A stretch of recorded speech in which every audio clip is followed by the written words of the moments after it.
Welcome back to Stream It. We are now on episode 7 of Westworld, so we're going to talk about that. We're almost wrapping up with that show. Then we're going to talk about our shows that we've been watching. As usual, we watched episode 3 of each of those, right? Yep. Yeah.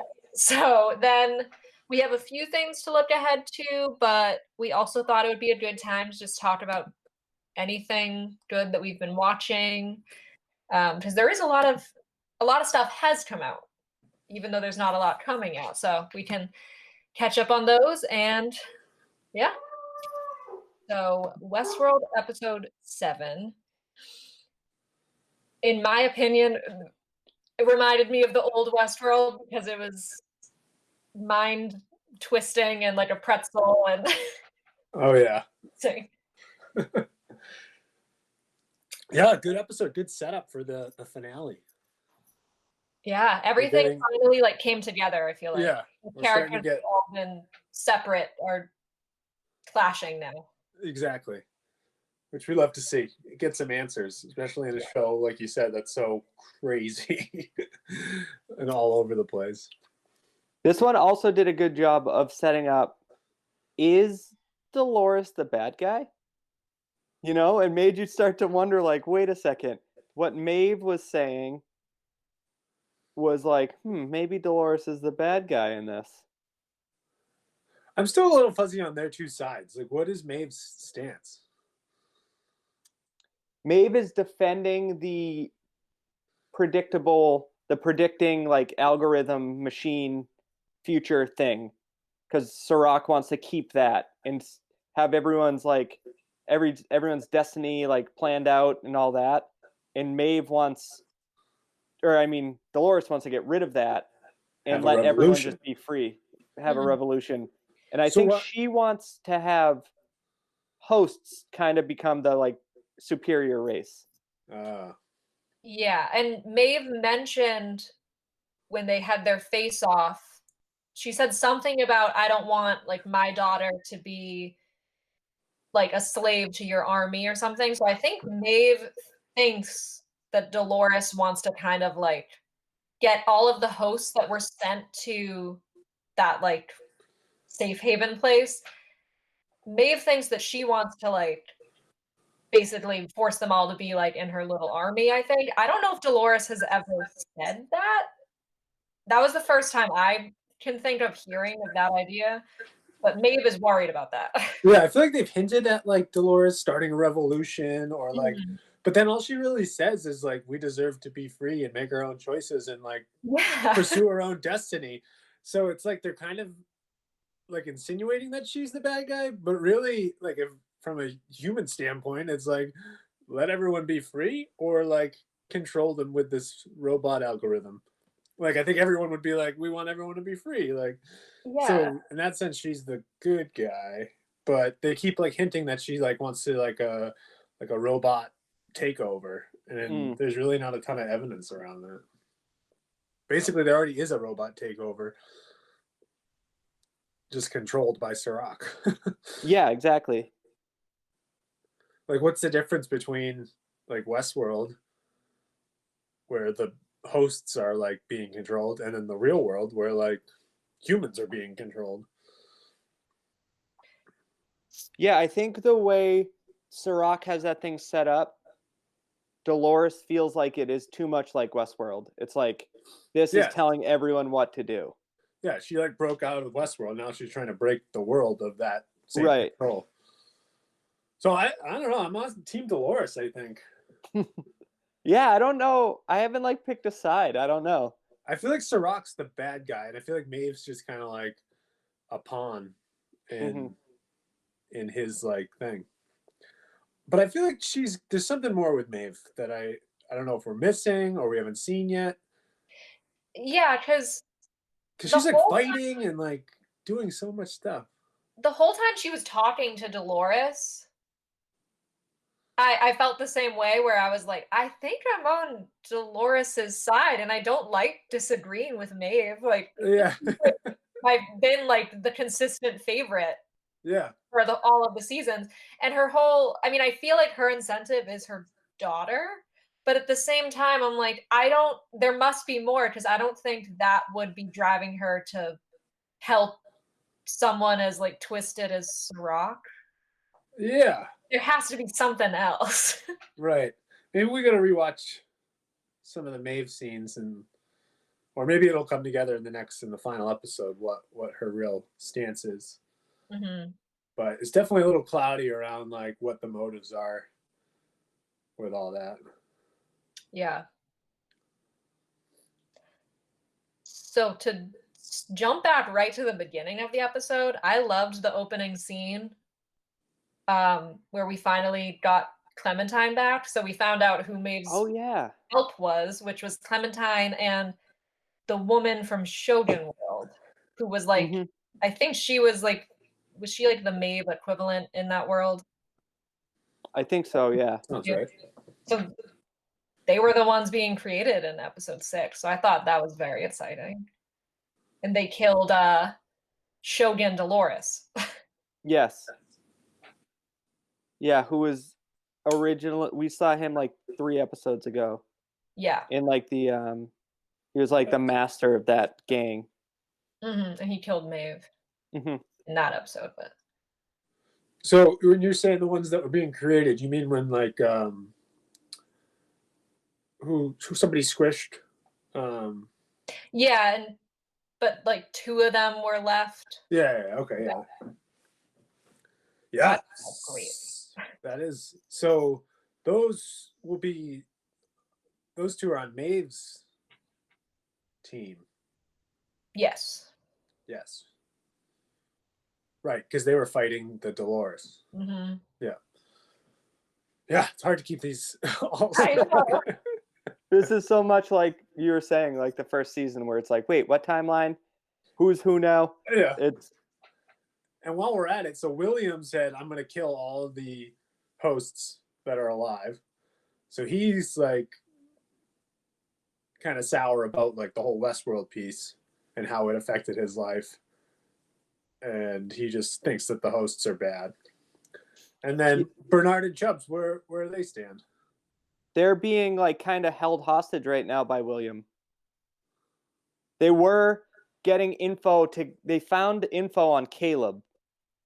But then towards the end of the episode, William kind of said like, kill me now, or what were they tracking through him? Dolores was trying to find a location of. They basically just hinted like it was like an implanted virus or something that also told the world he was dead. So he's alive, but to the world, if they like look for through his file and everything, he's dead. So I'm not exactly sure if the dead thing has something to do with what was injected. I think I might be wrong. Here was my understanding of it. I think him being declared dead was connected to everything Solomon, like the other robot thing, was talking about, where William was an outlier. And they tried to do the like basic like that the reconditioning. Yeah, the reconditioning. They tried to do that with him, which is what I think we saw last episode. And it didn't work. And basically they were saying that all of the outliers, like including Sirach's brother, who could not successfully be changed like Caleb was, they declare dead and he like stores them. Right. So I think that's what was like just happening to William before they broke him out. Yes, that makes perfect sense. Nice. I understood something. Imagine if I was still wrong though. No, I think that was a big piece of it, that they like are the reconditioning piece. That it worked for Caleb because that was a part of Caleb's big story, and that he was kind of like regressing or like remembering some of that. And it also showed what Sirach has been doing with the outliers, and William's like the current one that they're trying to do it to. So that makes sense. And then as far as Bernard goes, right before at the end when William comes out and holds them at gunpoint, he says something about thinking, he was like, I don't think Dolores is the one who's a threat to humanity. I think that it's Caleb. And then it flashed, and then it like shows that's when Caleb is like storming out of where Solomon is because he just like asked for the plan that will like end Sirach.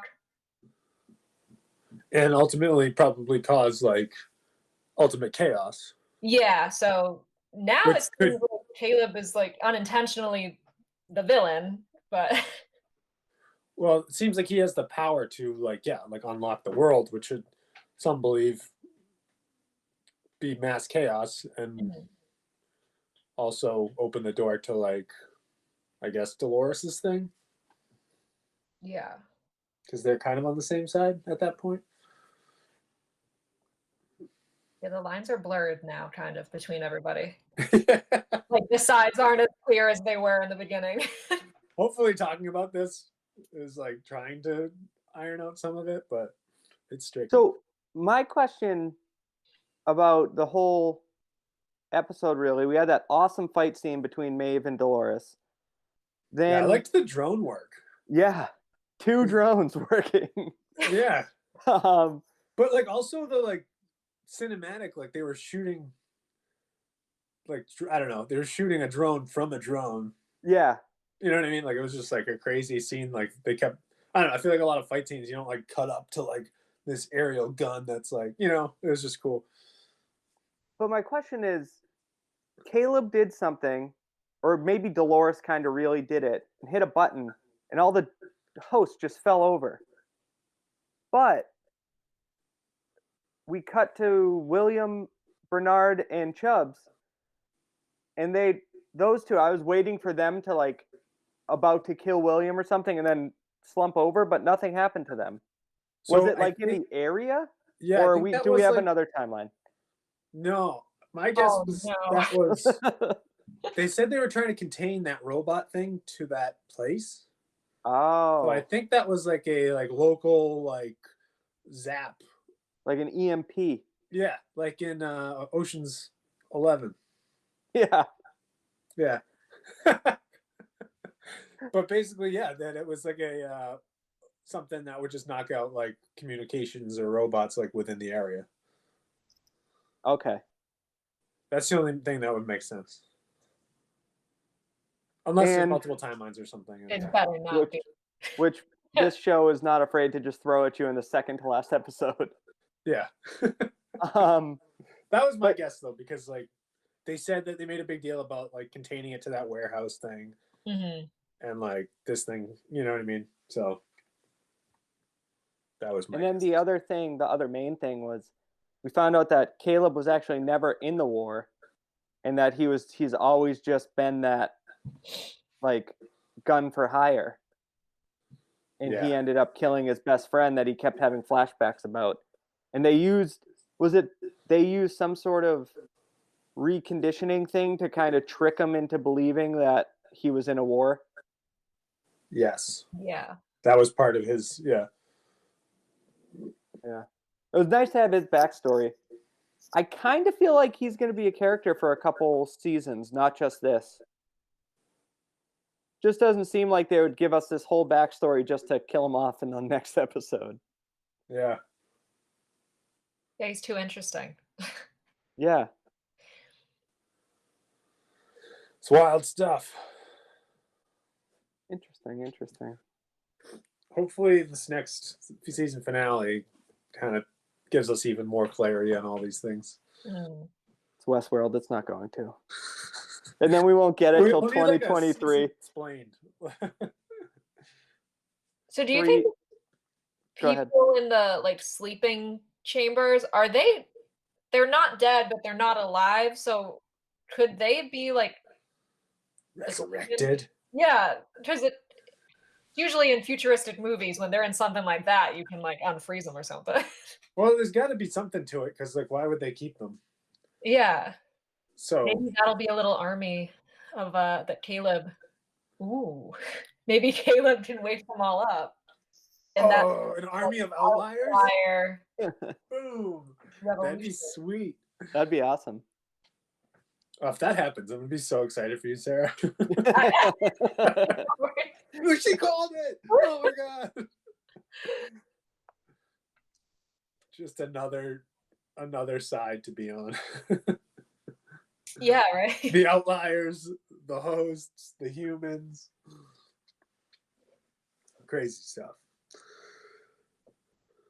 Oh, and then one final thing is Charlotte has like 1 second of airtime, but she seems to not be on Dolores' side anymore.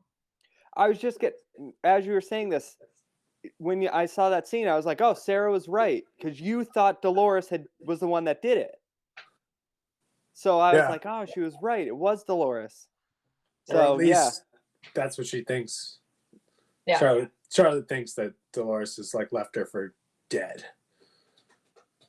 It seems like the theme has been the 5 Doloreses that were created, or however many, were all just pawns to do something that Dolores could control to get her way, and then she wants them to die. Mm-hmm. Yeah, because that makes sense. The Akuza leader, Clementine obviously killed him. So it seems like that's what she was doing.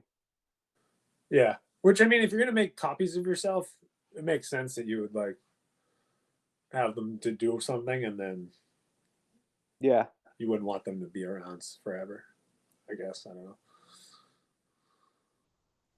Yeah, all leading up for should be crazy final. Yeah, but who knows? Sure, we'll have a lot to unpack. Absolutely. All right, should we switch gears and talk about our comedies? Yeah. All right, I can go first since that's kind of the pattern we've been going in. Yeah, definitely. Each of us will switch up. All right, so this episode of Silicon Valley, of course. Gavin from Huli officially announces to the world that he's making Nucleus, which is like the Pied Piper rival, which is like you stole it from Richard. But it's so far ahead of market, but he obviously did it so that Pied Piper now like can't be the first to announce it. So then Richard's first purchase as CEO of Pied Piper is getting those green shirts that have like the symbol of like the Pied Piper. And everyone hates it so much. And Jared like comes out and is like, yeah, I looked up what Pied Piper means, and it's like a predatory flautist. And then that's when Guilfoyle's like, it has all of that going for it, and I still hate it. And they also find out that there's another company that's like an irrigation system company called Pied Piper. So Richard has to go to that guy who's like a very old-fashioned farmer and convince him to give him the name. So he offers him like, he says like, I'll give you $1,000 for the name. And the guy trusts him because he's like, oh, you're this small like business. I respect that. Like, sure, I'll give it to you. Meanwhile, Ehrlich does an interview in spite of Huli that's like, we are going to take out Huli. Like, Pied Piper is like the best of the best. Like, we're a huge company. Like, we're going to put them to shame. The farmer finds out about that and is like, you're exactly what I hate. I thought you were like a small-time guy. Like, you want $250,000 or you can't have it. So then for most of the episode, Richard's like panicking and not knowing how to confront someone who's like a bully, basically. So the whole other team is trying to think of new names instead of Pied Piper, and they're all like terrible. Like Jared's like, what if it's smaller, but the word's smaller, but without A and E? And they're like, that's just smeller. They're going over that for like half the episode.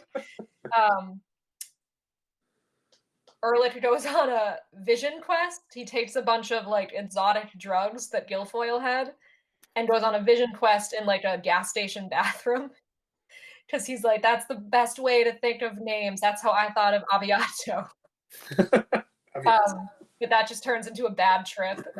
And ends up coming home with like a child that he stole from like a parking lot, and he's like, "No, it's me from the future."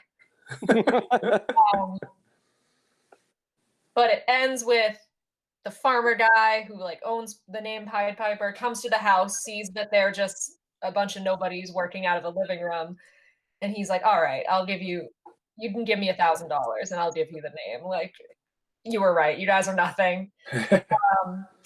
Let's see. I think that was pretty much it. Oh, and the introduction of Jin Yang. He's in the last minutes. And then the only other funny little plot line that I liked was they find out that Guilfoyle is an illegal Canadian citizen. Oh god. He's furious because he's like, I worked for 5 years to become a citizen, and like you're not even here legally. So at the end, he like comes back and it's like, Guilfoyle got his citizenship in 5 minutes before I even found a parking spot. It took me 5 years. So that's but that was pretty much it. Who's your favorite character like right now? Well, obviously, like Jared, but definitely Guilfoyle and Dinesh. Yeah.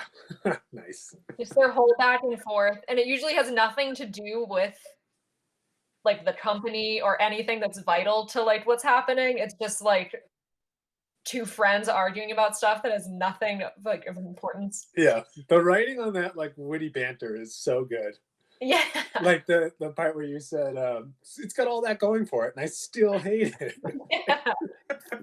I love That's this great. review because this episode came out in like 2014 or 2015, and I remember all the R-rated jokes made about the Pied Piper like logo on the shirt and everything. It is so funny to think back on that after like that whole scene is awesome. Yeah. Yeah, all of those. I wanted to like write down some of the jokes they were saying, but I was like, I cannot say any of this on our show. I thought the same thing. I've dealt with the same stuff in love. It's like, that was really funny, but I can't say it. Yeah. That's the Yeah, good thing that the two of us, like everyone has seen it. So you guys just know what I'm talking about. Yeah. I love that show. But yeah, I'm also realizing, like rewatching it, that I don't think I saw every episode when I first watched it. I think I would just come in at like random ones because two of my friends would watch it, and that's why I even like knew about it. Because I don't think I'd ever seen this episode. So I'll go next, and I watched episode 3 of Barry. So more of the same from that, where they're just like making light of, you know, an assassin trying to live a normal life. So right now Barry has to do a kill for the Chechens, so that him and Fuchs can be set free. So the episode opens with him in place, and he's ready to kill the guy, and they say he gets a text from the Chechens that he needs to wait because they're basically like trash talking, and they're going to send him a bullet, and as like a taunting of the guy. So they tell him to wait, and he's got acting class, and he's like, this is stupid, I could just kill him. And then they show the like hit guy out in his driveway like stretching and like right out to the open. I can't capitalize on the opportunity. So and then he's in acting class, and he's told that he has to like set a scene and describe the scene that he's in, and he can't do it because he is horrible at acting class and can't handle emotions. So he's I always forget the guy's name, the teacher there, whatever, Henry Winkler. Yeah, the two of them are on stage, and he's like, all right, where are we? And they decide he's in a grocery store, and he's like, all right, what do you see? And he like can't do it, and he's like, all right, I'm in an aisle, I see soup, and he's like, what kind of soup? And he can't pick out the soup can, and he's just horrible at acting and has like no imagination. So it was just a funny scene and shows how he's like struggling to have human connection. Um, so then we also get a little bit more of Sally in this episode. So she's like, they show a little bit more of how she's a struggling actress. And there's a scene of her like at a kid's birthday party as like a princess. And then she like gets a audition for a role.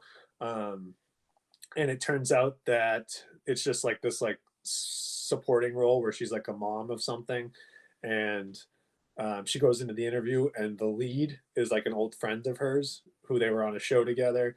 And the lead is like, they were basically starting from the same place. And now this girl's like a lead and she's still struggling. So we got a little bit more of like what Sally's dealing with, and her like struggling acting career. But then it ends up bringing her and Barry closer together because she's sad about that. And I think through Sally, Barry's finally getting some of that human connection. Because later on in the episode, they're actually in a grocery store, and she's like, "Hey, what kind of soup do you want?" And she's like, "Whatever, barley, blah blah blah."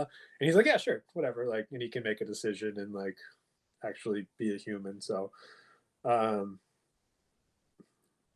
let's see what else. Oh, the Chechnyans bring in this legendary assassin who's like super old, and he's supposed to be like, you know, this amazing like career assassin who's like the most well known in Chechnya or whatever. And he's sitting in like the garage with Fuchs and ends up killing himself because he's hated being an assassin for so long. And I think that was kind of like a direct, this could be Barry, you know, kind of thing, where if he stays on the route, he's going to be this old guy that's like legendary, but is ultimately depressed and just wants to kill himself.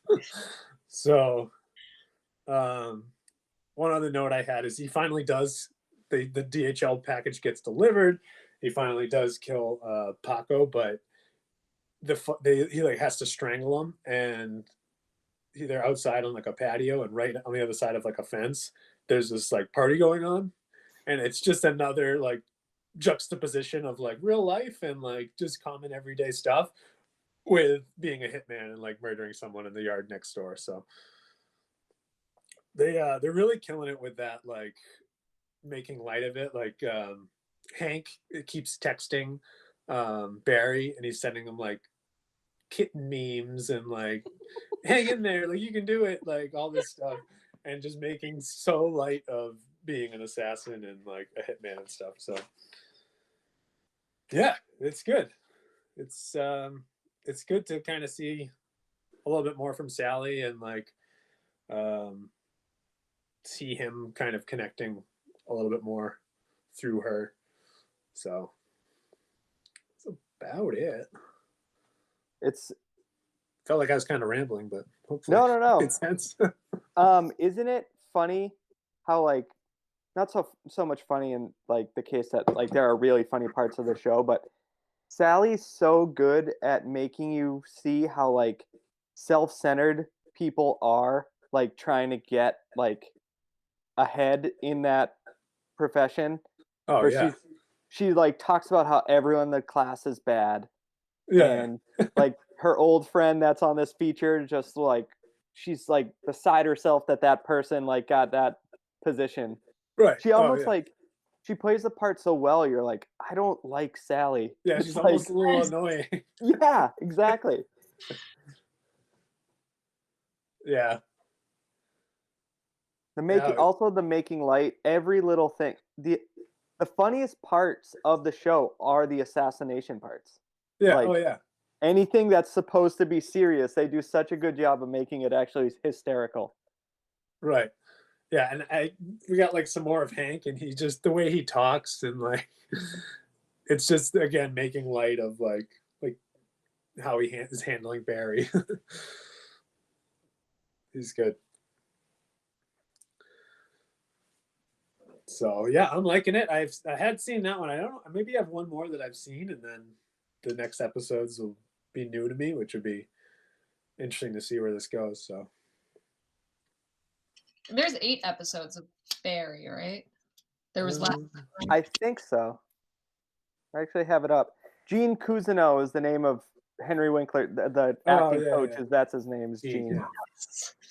Yeah, so Barry has 8 episodes in each season. Nice. You're almost at the halfway point. Oh yeah. So I watched the 3rd episode of Love. A little slower, I would say, than the first 2. Still funny parts, but a little slower.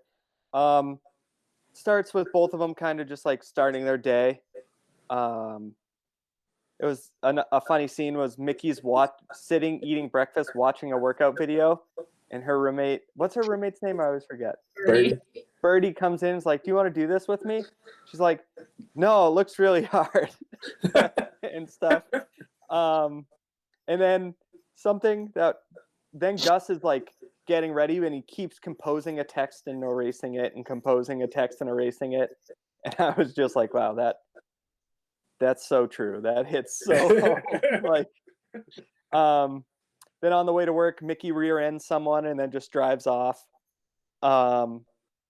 And Gus gets to work and he just like can't get the actress Aria to focus. She has a test she has to pass or she can't work for 30 days or something. And she's just like, one more video, and they're watching like Vines or whatever. And then Birdie is like in a focus group. She like that's what her job is, and she's like asking about a piece of ham, and it's just she has no control over that. And Mickey has a weird encounter with her boss. The boss wants to date her, so she calls Birdie and is like, "Could you like handle our rent for 6 months if I wasn't working?" And she's like, "No, my mom has a bad hip," and Mickey just hangs up on her. And then Gus has to deal with like the director, who's like, "Just handle this. It's not that hard. We can't afford to have Arya not there." So, Gus is like trying to get her to study, and she's like, "Come on, you know how it is with child actors. Sometimes they grow up and they're not as cute, and they have funny ears and big noses and big ears and look funny, or they get hooked on drugs." And she like storms out of the trailer. And then finally time comes to take the test, and Gus just like ends up taking it for her, which the director was really like hinting at. And then Mickey is afraid that if she doesn't date her boss, she's going to get fired. So they end up hooking up, and she's like, "Well, you can't fire me now." And he's like, "That was not my intention at all. I fired those other 2 girls because one stole my credit card, and then one was so dumb that she just was a bad employee." And he's like screaming at her, yelling at her, and he goes, you just really hurt my feelings. And he walks out. And then they're both, it's like one of those things where they're like both just having a bad day. And at the very end, Mickey is hanging out with Birdie, and she's like, "Oh, I completely forgot to text Gus back."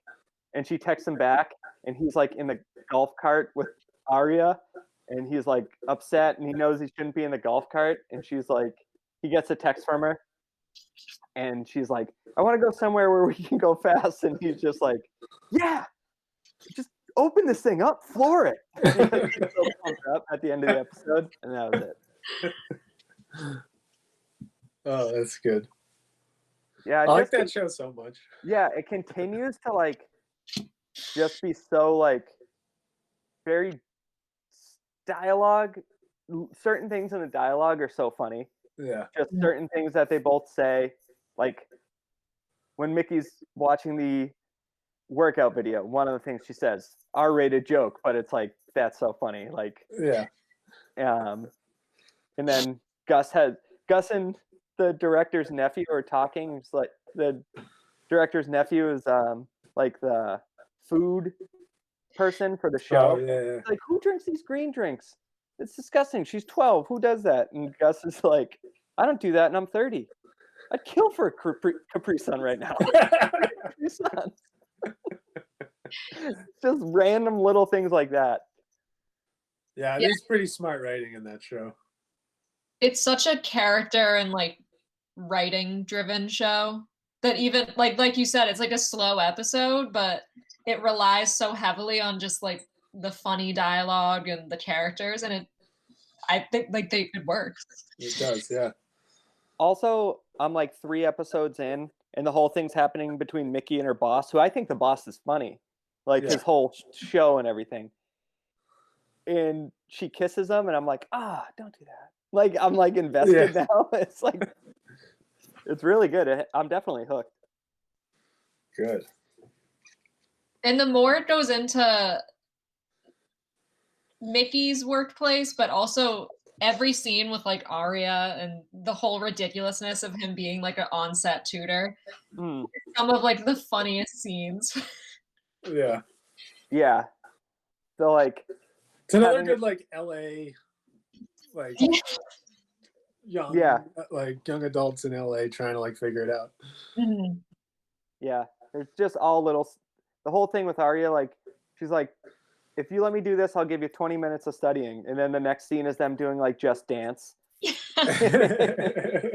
just so funny.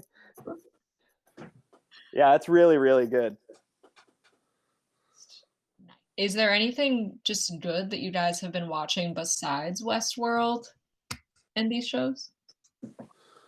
So I stumbled upon a Netflix original that it was I was just looking, and it was in like the top 5 on Netflix right now. So I just thought I'd check it out. The Outer Banks show. So apparently the Outer Banks are in like North Carolina or something. It's like the marshy kind of beach surfer vibe, but so basically it's just a story about kids that live there, and it's like on an island, and there's like rich kids on the island, and then there's like the poor people that kind of work the island that live there, and there's kind of just like a rivalry between the rich kids, poor kids, and they go on this. There's like a treasure hunt involved. It's kind of like a teen dramedy, or not. It's a teen drama. It's not a comedy. It's a teen drama. Kind of like it reminded me of like a OC, or maybe like I haven't seen it, but the other Netflix one, like Riverdale, maybe. Oh, something like that. It's kind of like a teen drama, but it's got this like treasure hunt piece that's actually pretty good, and then they just do a really good job like capturing the culture of what I assume this like Outer Banks is. Like it's got that surfer vibe, but it's like I don't know. It's just a really cool like culture to it that I feel like it's different for a show to really be able to capture that. Like the poor people are called like pogues, and the rich people are the kooks. And so there's like it's like 2 gangs. There's like I don't know. It's just they throw like a party on the beach, and like they get in like a fight, and it's just that part reminds me of like OC a little bit, like the poor kid coming into the rich community, but it's kind of like two different groups that are doing it, and yeah, so I'm about halfway through it, but it's just cool, and it's like a different setting and a cool story, so it's kind of surprised me, so thought I'd share. Nice. Check it out. It seems like Netflix's expertise is like the teen-driven dramas lately. Yeah, it makes sense. That's probably a huge like high school kids watching Netflix, and like That reminds me too of like how islands like Martha's Vineyard, the locals who are there all year round have like, not like a like they don't not like the people who come and are the tourists, but it's just the completely different culture of like when people are like, it's not always like this, right? Like when you guys leave all of these streets. It almost reminded me of like like Martha's Vineyard, like Cape Cod, where it's like and it's a summer thing, so they're like there are tourists. They even say in the first episode, they go through it. They're like, these are the poor people, the pogues. These are the rich people, the cooks. And then there's the tourists, and like they kind of like lay out the whole like landscape of it all. So, and it's just cool. I've heard a lot of good things about it. Yeah. So check that out. So yeah, like I said, I'm halfway through and it's pretty good. It's got some good twists and turns. Nice. So I've been watching Dead to Me, which is the Netflix original. The first season came out last year, and the second season just came out like a week ago. So I'm halfway through the second season. So that stars Christina Applegate from like Anchorman and stuff. And I always forget her name. Let me look. It's like Linda Cardellini, who's from like Freaks and Geeks, and I know her best from Velma from Scooby-Doo. Oh yeah. So basically they meet in a support group for like grieving because Christina Applegate, this is not a spoiler, this is like, you know, the plot. She just lost her husband unexpectedly in a hit and run accident, and she has 2 kids and she's like dealing with that, and she's a very like angry person in general, so this is kind of like sending her off the rails. And she meets the character Judy, who's played by Velma, and she's like also dealing with a loss, but she's like the exact opposite. She's like the nicest, most sweetest person ever. They kind of form like an unlikely friendship, and meanwhile you start to like figure out that there's more to the situation with Christina Applegate's husband, and Judy, the nice character, has this like secret that you're kind of uncovering along the way, and it all connects, and it's more just slow uncovering. Nice job avoiding spoilers. Yeah. You can see you dancing around it. Yeah, so it unfolds really nicely. It's just one of those shows where every episode you're kind of like, oh, what? And then like the twist keeps getting like bigger and you're like, what? So it's really Nice. good. It's like dark humor. Wait, so is that the second season? Is that plot or That's the first season. That's the first season. Okay. The first season. And now you're on to the second season of it. Yeah. And is it a continuation of that first plot, or is it like kind of taking another turn? It's a continuation. It is like they are introducing new plots, it seems like, but it literally takes place like the day after that the first season ends. Oh, cool. So, and it's like produced and made by Christina Applegate and Linda Cardellini, so it's just cool. Cool. Yeah. Nice. Sounds good.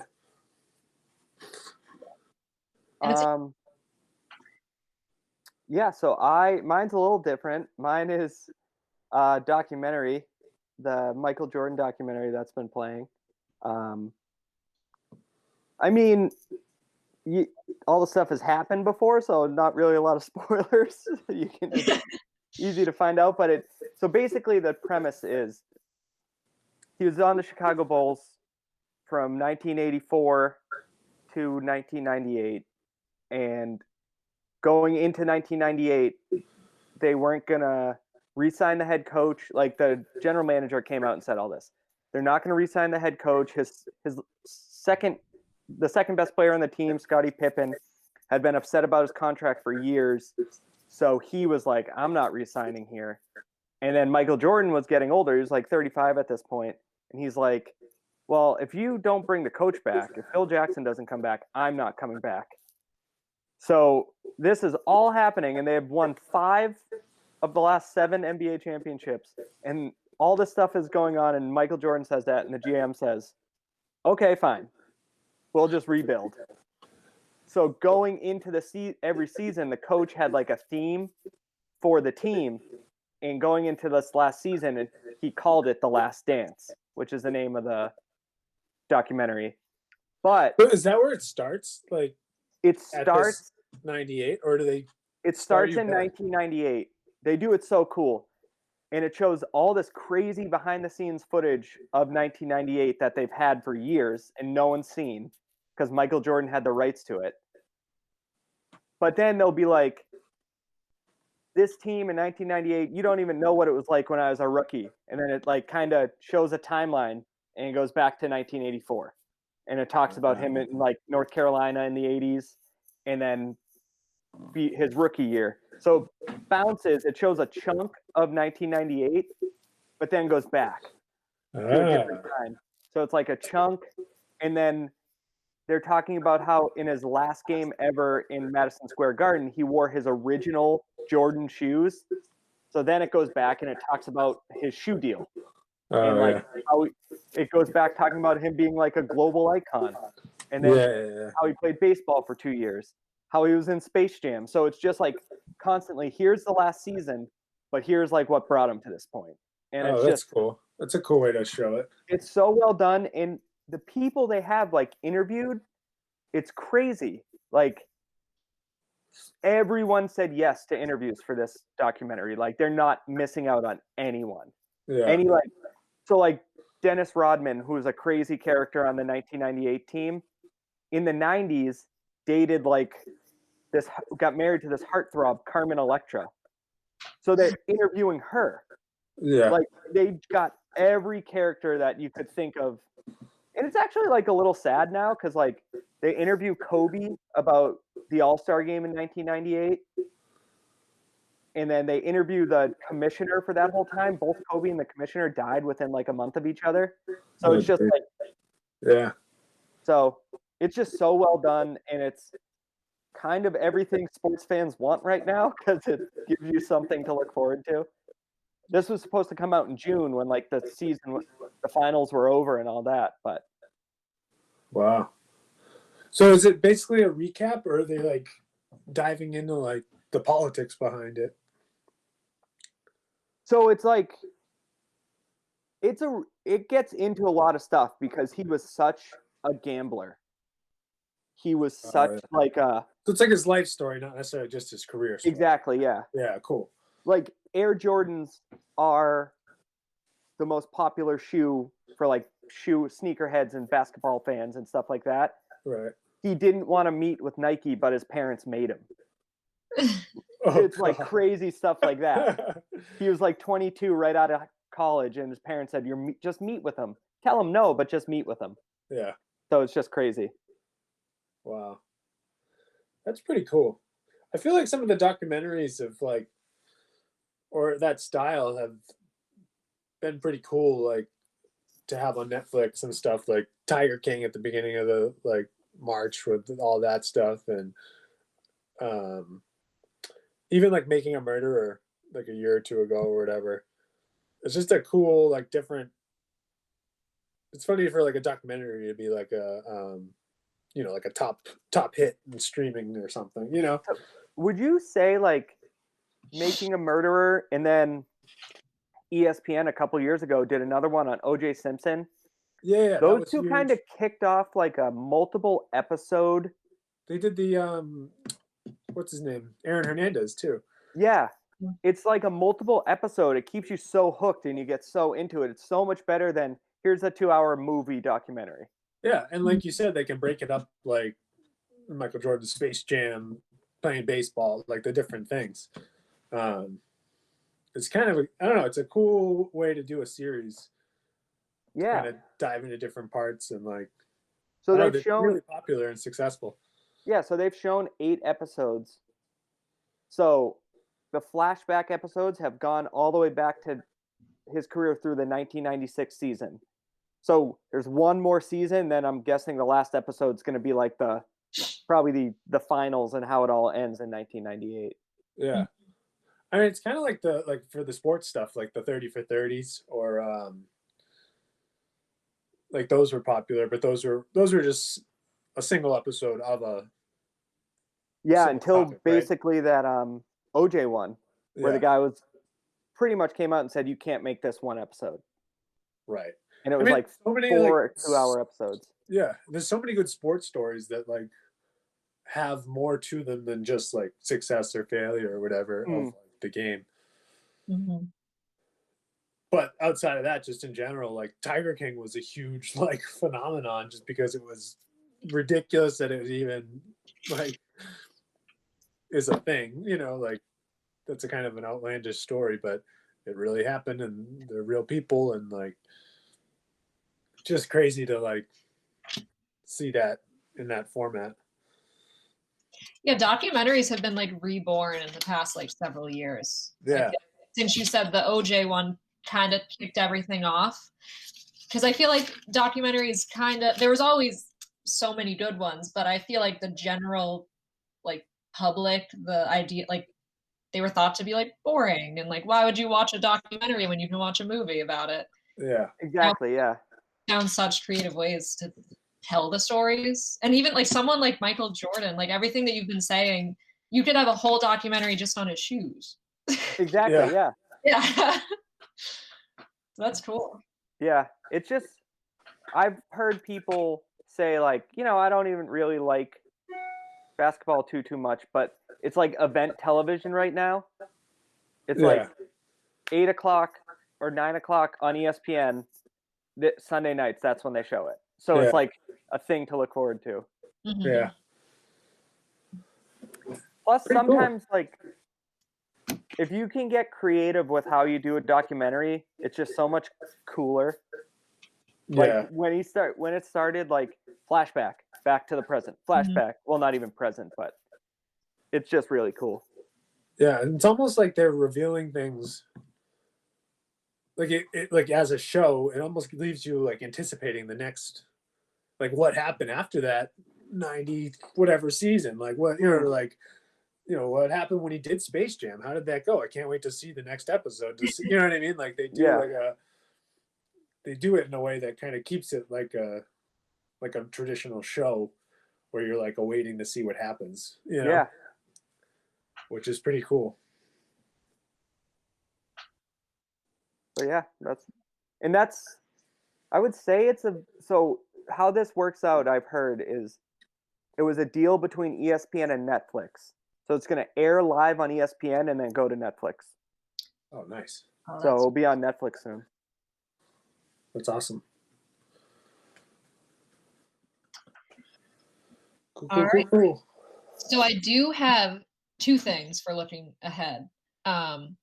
We had briefly already mentioned that Judd Apatow has a new movie coming out on June 12th, just straight to on demand. So I think you can rent it first. And it's kind of Pete Davidson's big premiere movie from SNL called King of Staten Island. And it looks really good. It has like the usual Judd Apatow charm. And then announced yesterday, I think, Hamilton with the original cast was supposed to be released in theaters like later this year. And now it's just going straight to Disney Plus on July 3rd. I saw that. Wow. That's going to be awesome. I'm interested.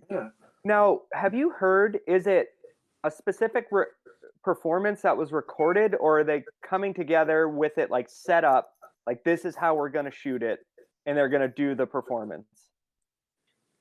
I don't know. I think it's just a specific performance that was shot, like recorded.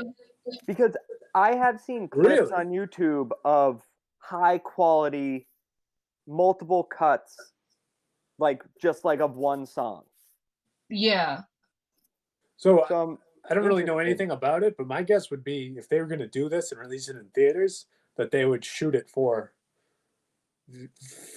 TV, for a movie. Like, I just wonder if someone had the foresight to be like, hey, let's record one once. And then because it blew up, maybe after the explosion and they still had the original cast all together, someone was like, hey, let's get like a really well done performance. Maybe record a couple, get the best one, and then we could release it eventually. Yeah. Or someone at Disney approached them and said, could you get the full cast together? We'll come up with like a shooting style and then do it. I mean, I really just I have no idea, but I would think it would be the second one. I think the success that they've had, I don't see why they wouldn't get like, all right, hey, let's get the original cast together and shoot a like video version to be released and everyone can make a ton of money. And doing it that way, you might be able to set the audio up for recording rather than projecting to a crowd. Right. Things like that. So. Yeah, because I was imagining it as like when singers have like a concert movie released and like they just went to a regular concert and like recorded it really well, but yeah, for stage, I guess they would have to like completely redo the sound specifically for filming. So it probably was a orchestrated thing. I'm interested in that. I want to see it because I've listened to the soundtrack a ton of times, but also I'm interested to see how they go ahead and film it and stuff. Yeah. Yeah, for me that's something I've heard about. I've heard like a couple songs, but haven't really like dove into it. So I like know about it, but I don't really, you know what I mean? When those it's like how like I just watched Rise of Skywalker and I didn't like even know however the thing went down, and it's been out for like a while. I don't know. I guess I'm just saying like the spoilers and stuff. Like I don't. It's gonna be all new, and I'm excited to like see it. I kept it like peripherally, you know. I don't think you have to worry about spoilers because history class should have covered that in about 7th grade. No, I know. I'm just saying like Rise of Skywalker. I like can keep it at a distance until I'm ready to like go and watch it. So that's kind of what I've done with Hamilton. I never really like have watched a lot of anything about it. So yeah, but I like the idea, and I'm interested in seeing it. Yeah, it should. I'm excited for that, and it's sweet that you don't have to. I mean, it'd probably be really cool to see in the theater, but if I watch it in my living room, I'll be fine with that too. Yeah. And the original cast, so. Yeah, that's huge. That makes a big difference. Yeah. So that's about it. We kind of had a lot to talk about this episode. Yeah. Heavy dose of streaming coming at you. So we have the finale of Westworld for next week and episodes 4 of our shows. So watch along and get ready to have a lot of confusion of Westworld predicting. It'll be great. That's right. Do you want to send us out, Cam? Oh, baby. I know you got a Reuben on your mind, but sorry. Wow, you had a page open. Oh, I thought you had a page like dog-eared. Yes, let me see. Oh.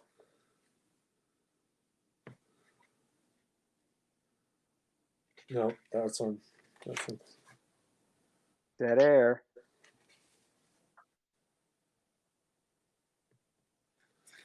Okay, ready? This kid says, "Dad, I broke my arm in several places." And the dad says, "You should stop going to those places."